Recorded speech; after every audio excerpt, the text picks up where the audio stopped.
Brett Ridoutt from the CSIRO in Australia. Thank you for a massive compilation of information. Just speaking from the Australian situation, the main reason for unhealthy diets is the overconsumption of nutrient-poor, highly processed and ultra-processed foods. And it so turns out also that these component of foods make the largest contribution to the environmental impact of the Australian diet. Are you looking into these types of highly processed and ultra-processed foods which have very few nutrients? Because it seems to me that an enormous amount of effort is going into producing them in the food system for little benefit, in fact negative benefit for people's health and the environment. Yes, that's correct. I think it's I myself, I'm not a nutritionist or a food scientist, but we see that in all the assessment work, and nutritionists keep repeating that, and for some reason, most of the human population is not listening. Maybe it's because for commodity reasons, it's easier to eat unhealthy food than to buy wholesome food and prepare your own food. But I think there was something very interesting during the plenary session at EAP. Maybe the carrot doesn't work anymore, and we need the stick now. And maybe taxes on some products is the way forward. Many countries have already put taxes on sugary beverages and sodas, for example, and we see that it works. So why not considering taxing unhealthy food? Sorry, do I need to start over? My name is Nina, so I'm representing the Danish Veterinary and Food Administration, and thank you very much for your insights on this presentation. I was wondering if you could elaborate a bit more in terms of the use of insects for the future. Currently, we're working a lot on how to improve circularity, as you also briefly mentioned.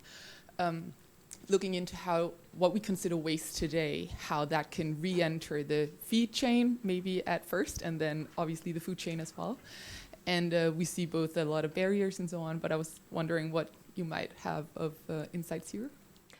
Well, I'm not an expert again, and we have experts in the room. Maybe just one recent experience I had with that was in Kenya, and I was discussing with a gentleman who started a business locally on producing pigs, and all his feed was coming. He wanted to produce his own feed from black soldier fly larvae.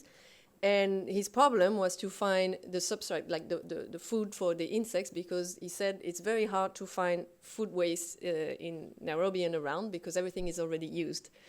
So there was, and I was very surprised to hear that, but he had to go around, for example, to a fish market and be very early to get the waste from the fish market to feed his larvae, because the feed for the insects was the limiting resources in Nairobi. So yes, I agree with you. It's a nice way to recycle, but in some cases it's already quite well recycled, and that was the barrier for him. But not representative at global level. Just this one insight about Kenya.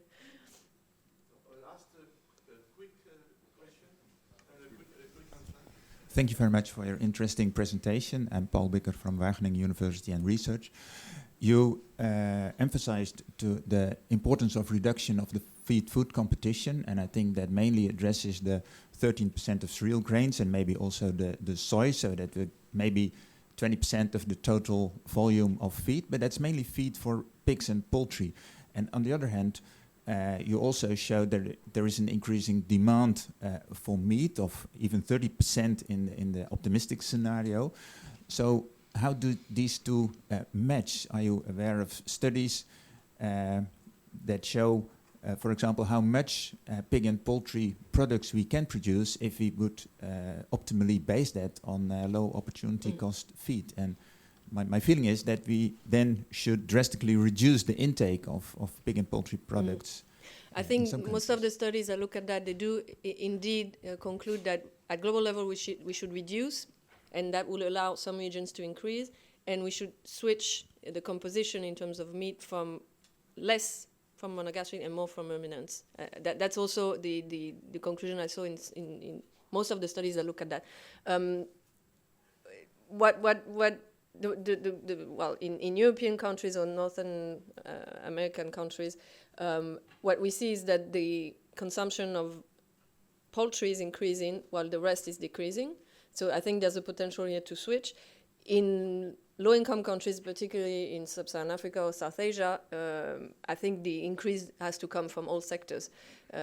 But luckily enough, I think the increase might also come from higher productivity there. We still have very low productivity levels, whether in monogastrics or ruminants, and it's not only about better recycling of feed that we can optimize, it's also from vaccination. Very simply, you would lose less animals, you would reduce the amount of unproductive animals, but also increasing the animal genetic resources quality in some aspects. Crossbreeding can increase productivity, and it's not only about the better circularity, in my view, that we can increase the amount of animal protein available for low-income countries. It's also from productivity increases. Thanks so much. Thank you.